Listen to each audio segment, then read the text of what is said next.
Merhaba arkadaşlar. Bugün zeytinyağlı Brüksel lahanası hazırlıyorum. 750 gram Brüksel lahanam var. Kabıma bir miktar su aldım. İçine de yarım çay bardağı kadar elma sirkesi alıyorum. Ve lahanalarımı alıyorum. Böyle fazla olan sap kısımlarını keserek, yapraklarında da yaralı, çilli kısımları kopararak hazırladığım bu sirkeli suyun içine atıyorum.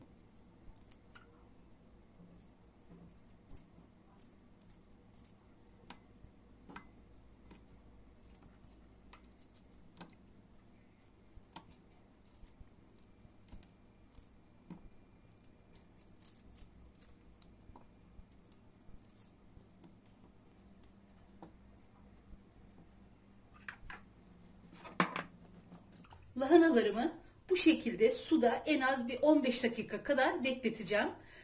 Ayıklamadan önce lahanaları bir su yıkamıştım. Ama sirkeli suyun o çözücü özelliğinden dolayı sirkeli suda bekletiyorum ki içinde kalan o yapışmış minik tozların hepsi suyun dibine çöksün. Lahanalar suda beklerken ben de haşlama suyunu hazırlıyorum.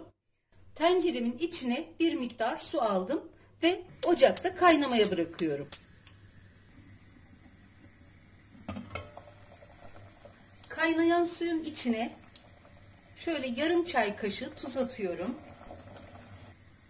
Yarım çay kaşığı kadar da şeker ekliyorum. Şimdi de sirkeli suda beklettiğim, birkaç su yıkayıp süzdüğüm lahanaları tencereme ekliyorum. Lahanaları suya attıktan sonra tencerenin kapağını kapatmıyorum. Bu şekilde suyun kaynamasını bekliyorum. Tenceredeki su kaynamaya başladı. Şimdi saate bakıp süre tutuyorum. 3 dakika tencerenin ağzı açık olarak kaynatıyorum. 3 dakika doldu. Hemen ocağımı kapatıyorum ve lahanaları içine buz koyduğum kabın içine alıyorum. Bu şekilde şoklama işlemini gerçekleştiriyorum.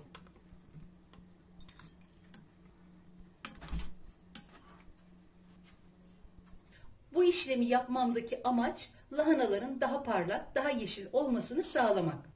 Böyle yapmadan doğrudan lahanalarınızı pişirebilirsiniz. Tenceremi tekrar ocağa aldım. İçine yarım çay bardağı zeytinyağı bırakıyorum. Ve yemeklik doğradığım bir adet soğanı ekliyorum. Ocağımı harlı aleve getiriyorum. Ve pişmeye bırakıyorum.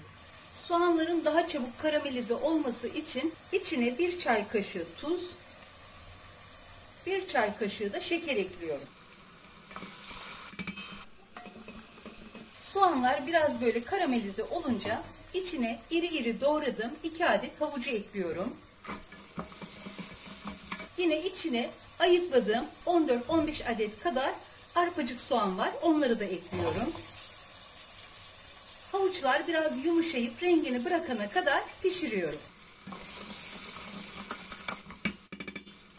Arpacık soğanı ve havuçlar da piştikten sonra içine 2 adet portakal sıktım. Onun suyunu ekliyorum. Portakal suyunun üzerine de lahanalarımı bırakıyorum. Bir bardakta şöyle normal sıcak su ekliyorum. Kapağını kapatıp pişmeye bırakıyorum. Kaynamaya başladıktan sonra tenceremi kısık ateşe aldım. Yaklaşık 15 dakikadır pişiyor. Kontrol ettim, yemeğim pişmiş.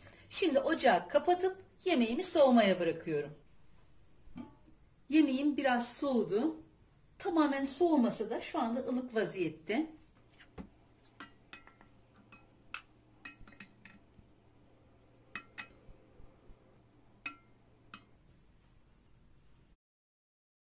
Çok pratik, lezzetli ve sağlıklı bir yemek. Mutlaka yapın ve deneyin derim. Yapacak ve deneyecek olan herkese şimdiden kolay gelsin, afiyet, şifa olsun.